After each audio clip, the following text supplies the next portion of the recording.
In this exciting episode, Frank Fetchrich has a sweet gig, playing secretary for a public relations man who's really a bribe-taking amateur photograph-snapping schnook.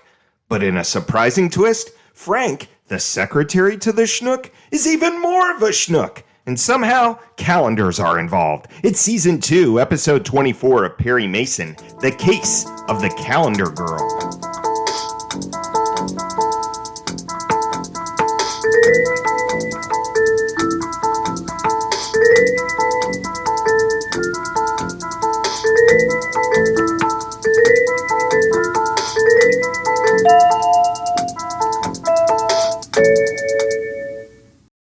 Welcome to the Perry Pod. I'm your humble host, Jonathan Searcy, and my purpose here is pretty simple: provide an audio companion to the greatest legal drama in television history, Perry Mason.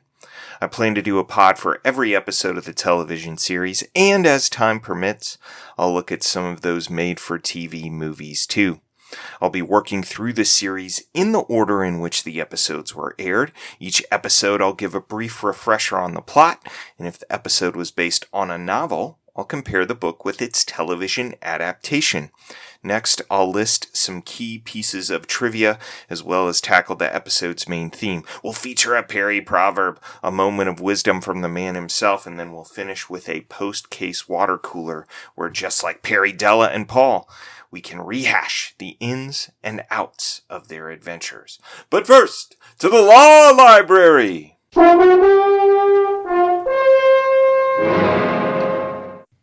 Each episode in the Law Library, we return to prior cases to refresh our memories about Perry's past so we can find fresh precedents for future cases.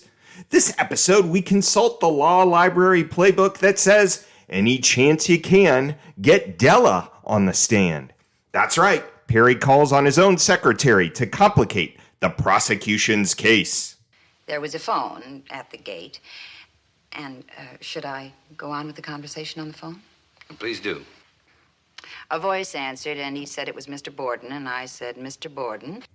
A delightful bit of legal know-how from Della here. Note the precision of her testimony. That way, when Hamilton objects, he gets shot down. Objection, Your Honor. The witness could not possibly tell who was on the other end. The witness did not state who was at the other end. Only that the person who answered the phone said he was Mr. Borden. Overruled. Proceed, Miss Treat. Thank you. As far as I know, this is the first time we've seen Perry call Della to the stand. Usually, she's requisitioned by the prosecution to make their case because of her connection to her boss. My fave example, of course, comes from the case of the screaming woman, as Hamilton tries to pry info out of Della, and Perry prevents said prying with a volley of objections. Objection, Your Honor. Miss Street might well have taken 2, 3, even 10 such deliveries. Would the district attorney be more specific? Objection, Your Honor. That question is incompetent, irrelevant, and immaterial, unless the district attorney first discloses what was in such an envelope and that it has a bearing on this case. Objected to on the grounds that the question calls for hearsay testimony, that it calls for a conclusion of the witness, that it is not the best evidence, and furthermore, it is incompetent, irrelevant, and immaterial. Obviously, this kind of thing would no longer be special if Della got called to the stand all the time, but it sure would be nice for her to get called up more often. She's a great witness. Now, to the plot of this episode.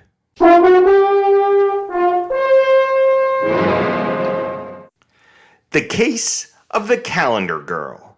George Andrews has a problem. He's a contractor who's getting killed by 1,000 paper cuts, needless inspection complaints that make sure he won't make any money from his current project.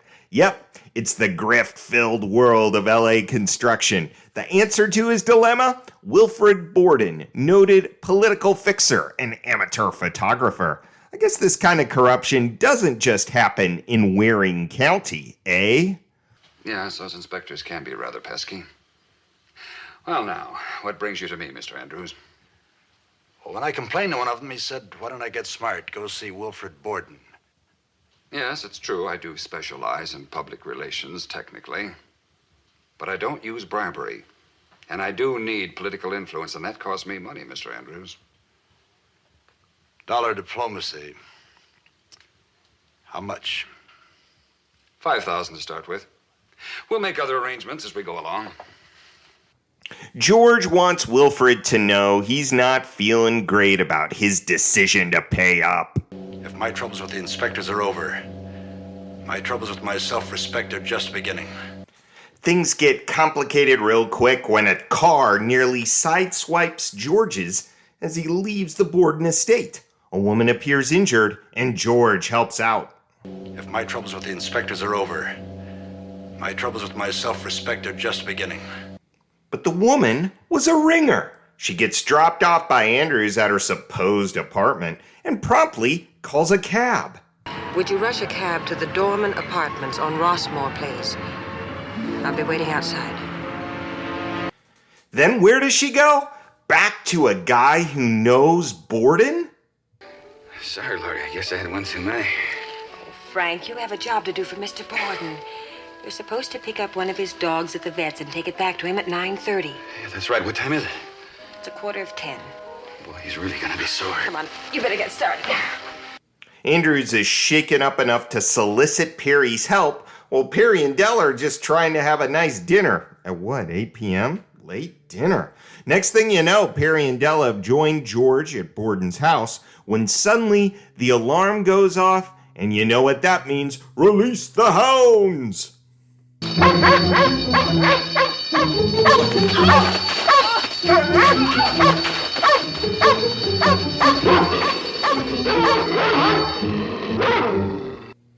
Della's shoe breaks, but the three manage to get out. Perry and Della speak to someone claiming to be Borden, then hightail it. Hello, Mr. Borden. Look, the responsibility is now yours. We can't get inside the gates. All right, see that you do. Well, you know how it goes. Borden's dead. The mysterious woman who bummed a ride with George is none other than Loretta Harper, the fiancée of Frank Fetchrich, Borden's crack and apparently drunk assistant. And then there's Dawn Manning, the titular calendar girl with the bruised legs. Mr. Mason, I don't want any misunderstanding. My legs are not at their best right now. I was in an accident last night and I'm all bruised and skinned. Badly? Well, I hope we can wait a few days. As a matter of fact, Miss Manning, I'm interested in the bruises.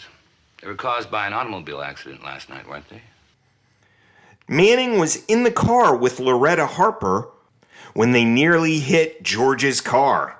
She's also Frank Fetchrich's former wife and one of Borden's models. Oh boy. So Berger puts on his case that's premised on Borden dying at a certain time. So what does Perry do? Call up Della to complicate that narrative. The judge seems to buy it. The court is aware, Mr. Berger, that Miss Street could not positively identify the deceased as being on the other end of that telephone conversation. But the fact that he identified himself as Borden and that the prosecution's own witnesses testified the only person left in the house at that time was Wilfred Borden makes a very strong presumption that it was indeed he. But then Frank Fetchrich gets back on the stand and says he was imitating Borden. What are we supposed to believe? After about 10 minutes, where it seems like Perry's going to go after Dawn Manning, we get the truth. It was the oily Frank the entire time. What a brat. She always was a little liar. I guess she grew up to be a big one. That Mr. Borden hadn't developed them? And isn't it true that you've lied? Lied about the voice inside the studio? And isn't it true that in reality you were the one... No! No, I didn't kill him. How could I? I was in Loretta's apartment. Sleeping off a little too much to drink? Yes.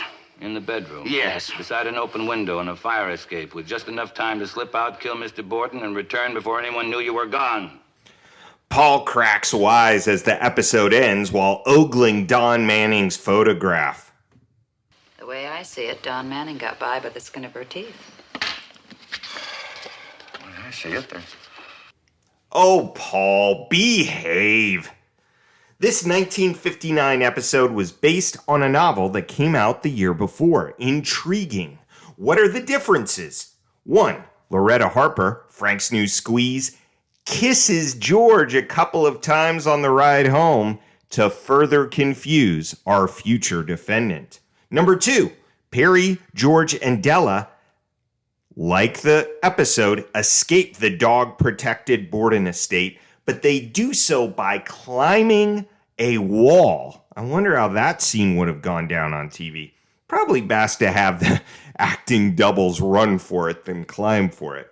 Number 3, we get a detailed description of the difficulties besetting cheesecake modeling. Missing in the episode. Number 4, the photos of Don Manning that are found in Borden's camera feature the young woman without any clothes, though we're led to believe the photograph is, quote, artistic, end quote. Oh boy, Earl had to tone that one down for TV.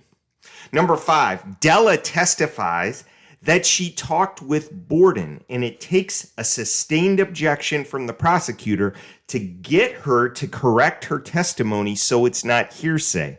That is, she talked with someone who claimed to be Borden. The teleplay writer for the show gave Della more legal smarts than she had in Gardner's novel. Gotta love it. Number 6, Perry makes such hash out of the prosecution case against George.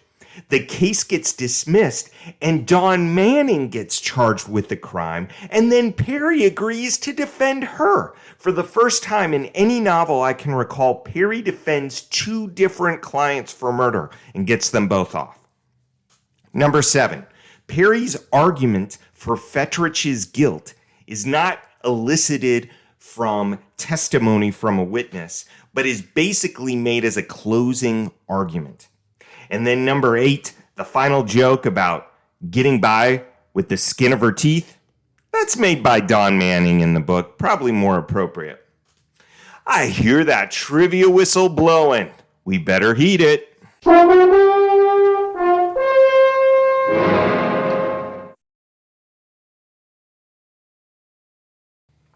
Each episode in our trivia section, I give you 3 takeaways. A Paul is a subject worth investigating more. A Della is something about a particular actor or actress in the episode. And a Perry is something we learn about our intrepid hero.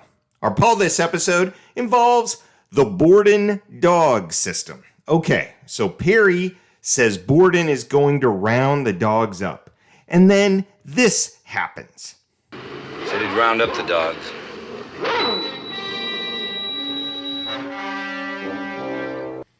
Our Paul prompt. What just went on? Is that a thing? What was 1959 dog rounding up tech like? Is this episode presenting us with a fictitious circumstance, or is this true blue what you do if you had attack dogs and you needed to call them off? Our Della for this episode concerns John Anderson, or as you might know him, George Andrews. Perhaps we could see each other again. I hope so. Now, don't be fooled like I was. I thought for sure this dude was Willard Sage, a.k.a. Robert Dawson from The Case of the Baited Hook. It would have made a perverse kind of casting sense, since Wilfred Borden, actor George Nicey, was the deceased in that first season episode, but nope. Don't call John Anderson Willard Sage. Don't you do it. Anderson was born and raised in Clayton, Illinois. Anderson served in the U.S. Coast Guard during World War II. He got married in 1946 and with his wife moved to Iowa City, where Anderson studied in the liberal arts college at the U of Iowa and earned his master's degree in drama. By the way, his wife, Patricia, was his wife until her death in 1989, over 40 years of marriage. Anderson cut his acting teeth on Broadway before heading to Hollywood. He was in the original Paint Your Wagon. You might know the film adaptation of that play as the movie that released Lee Marvin's singing voice on an unsuspecting public. In Hollywood, Anderson portrayed Abraham Lincoln 3 different times. In the year after he was in this Perry episode, He got a part as a car salesman in Alfred Hitchcock's Psycho. You probably also saw him in an episode of one of these shows: Rockford Files, Gunsmoke, The Rifleman, Have Gun Will Travel, The Virginian, The Californians, Johnny Ringo, Bonanza, Little House on the Prairie, Big Valley, Emergency, Incredible Hulk, and MacGyver, where John Anderson played the title character's grandfather. He died of a heart attack in 1992 at the age of 69. We'll see him again in season 3. He appeared on 2 more episodes of Perry after this one. Our Perry for this episode features our hero's photography setup. We saw him play the amateur lensman in the case of the buried clock earlier this season, but that was outdoors. The audio here won't do his equipment justice, but trust me, Perry has quite the light and camera rig setup in his cozy bachelor pad in the heart of L.A. Well, if you're looking for bruises, Mr. Mason, we can always get a makeup man. I'm afraid it wouldn't work, Miss Drew. I need the real thing. Well, there's always another time. One wonders whether he had to go out and buy that equipment, rent that equipment to make the setup look less suspicious to the models who were coming over to his apartment in the middle of the day to take pictures in their swimming attire. I don't know. The theme for this episode is skin in the game.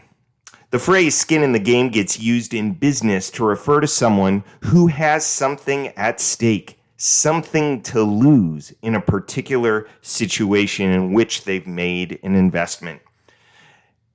The basic rule of thumb: don't look for freelance evaluators, someone who has no personal stake in what's being evaluated. Does the person whose advice you're listening to stand to gain or lose? If they have no stake at all, be wary. If they can only gain, beware. You want someone who can either gain or lose. Andrews totally has skin in the game. In order to keep his business, he has to pay bribe money, or feels he has to, but even that has a cost: his own self-respect. Andrews has something on the line. Dawn Manning, again, yes, literal skin in the game as well as figurative. One of the reasons she's not an obvious suspect is that she has so much more to lose than Fetchrich. Her injury in the car accident with Andrews costs her work time, and why should she kill a man who would potentially be hiring her unless she was threatened by him? Her motive never makes sense unless Borden was potentially assaulting her or trying to extort her. Too much skin in the game. Fetchrich. Let's look at how he tries to sneak out of things. First, he tells his girl, don't give lawyers info on general principle. He oversleeps due to drinking too much, but he's not going to get yelled at, he knows, because the boss is dead. Borden was someone else without skin in the game. Borden doesn't really care about the building quality occasioned by his graft. He doesn't have to work in whatever building George Andrews is constructing. That would be the real way to know what kind of corrupt dude Borden is. If, in fact, his corruption were making sure that LA were filled with better built buildings, maybe we could look the other way, but it looks to me like all the corruption is pure upside to him. Until the hidden consequences of his greed, the fact that he gets lots of cash and he has an absolute weasel for an assistant, reveal that he may have incurred eternal risks he never considered. Does Perry have skin in the game? Well, this aspect of Mason's character, much more prominent in the novels, where Gardner almost always has Perry take a case because he himself is a potential defendant. In finding the murderer, Perry's not only clearing his client, he's clearing himself. Also important in the book that spawned this adaptation, Perry got George off, but it had the collateral effect of putting Dawn Manning in jail. Perry feels responsible, takes her case, and gets her off too. Think of all the times in the show where Perry defends close friends, the guy who owns his building, or as we'll see in season 3, his best friend, Paul. Perry stands to lose a lot if he loses a case, so he manages to never lose. Now, let's hear a Perry Proverb.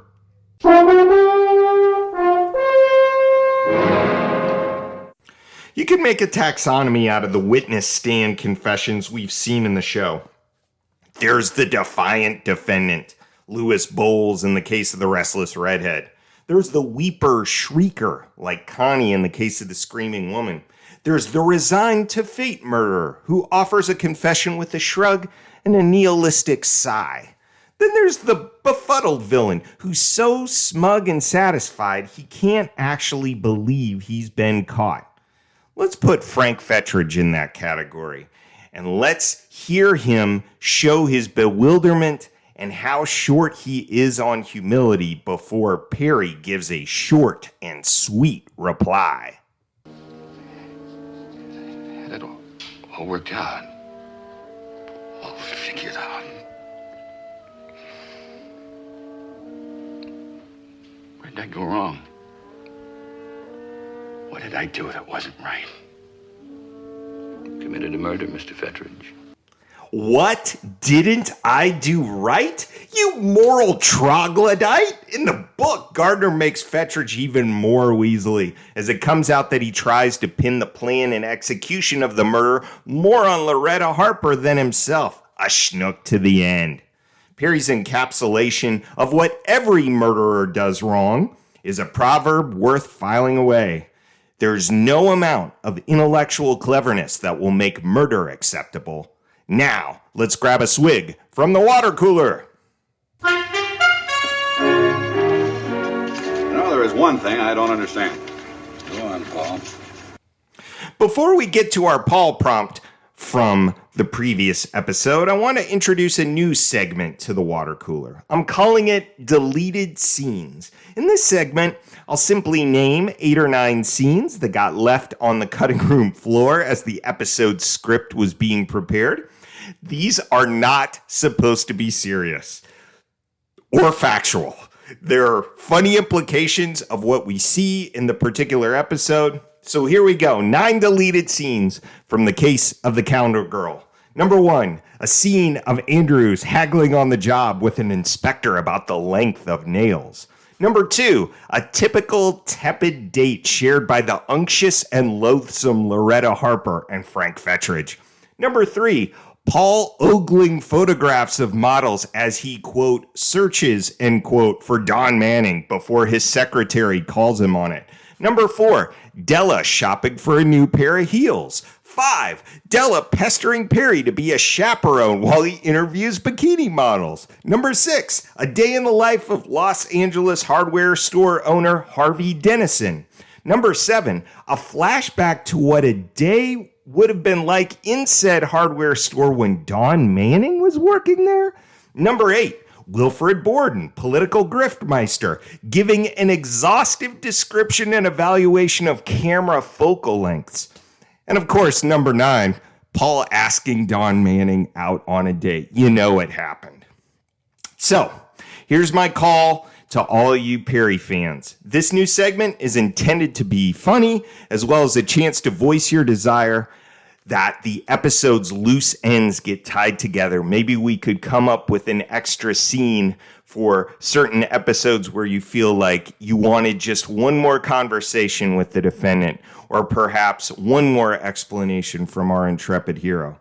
Do you have candidates for this episode or any of the episodes we've covered up to this point? Send them on to theperrypod@gmail.com. Now to our Paul prompt. In our last episode, we met Bill Johnson, pro or semi-pro football player. You're still a professional football player. Yeah, I'm still in pro football, but it's a small time now. We asked, where could Bill have played professional or semi-professional football if he was in California? My dad investigated the possibilities for professional football in L.A. And I quote, LA had a professional team in the 50s, the LA Rams, part of the National Football League. The Rams had won their only NFL title as a team based in LA in 1951 over the Cleveland Browns. Later in the decade, the LA Rams fell on hard times and posted a 2-10 record in 1959, the year of the episode, wretched enough to get their head coach Sid Gilman fired. Gilman then coached the LA Chargers of the upstart American Football League and led them to an AFL championship in 1963. Some have the temerity to suggest that the LA Chargers of 1963 were good enough to beat the NFL champions of that year, the Chicago Bears. I think not. NFL players in the 1950s earned, he continues, on average less than $6,000 a year. Only high-profile skill players such as quarterbacks, running backs, and wide receivers could earn enough through playing and through endorsements to avoid having off-season jobs such as selling insurance. Bill Johnson strikes me as a lineman. He would have had to continue stringing wealthy patrons' tennis rackets to make ends meet. Another thing, how do you secure all those football trophies? Purloin, perhaps? By the way, he could not have fit into Thelma Brent's Sunbeam convertible, end quote. Gotta love it. Listener Tim Cree did a deep dive on Bill's other option, semi-professional football. He writes, quote, there were multiple semi-pro leagues in the 50s and 60s. In the late 60s, just a bit after this episode, there were Continental Football League franchises in Long Beach, Orange County, Sacramento, and San Jose. In the late 50s, Johnson could have played for such legendary franchises as the Fresno Hellcats, the Oakland Gophers, or the Petaluma Leghorns. Even if the character didn't play in LA, he would have had opportunities in semi-pro football, but like he said in the episode, nobody got rich doing that. Thanks so much, Tim. I can see it now. At number 62, right tackle for the Petaluma Leghorns, Bill the Larcenist Johnson. An additional shout out to my dad, who loves The Case of the Howling Dog, and in particular digs Thelma Brent's Sunbeam convertible. What a killer car. Uh-oh, I've said too much. As always, I'd love feedback about this particular episode of the podcast in general. Was there something about this episode you'd like to comment on? Something you'd like to correct? You can email me at theperrypod@gmail.com. All PerryPod episodes are available via Spotify, YouTube, and iTunes. Thanks again for joining me on this pod journey. Join me next time as we investigate the vicissitudes of prospecting partnerships. Things can get petulant really quick. It's the case of the petulant partner. Join us, won't you? Until then, this is Jonathan Searcy saying, keep on walking that Park Avenue beat.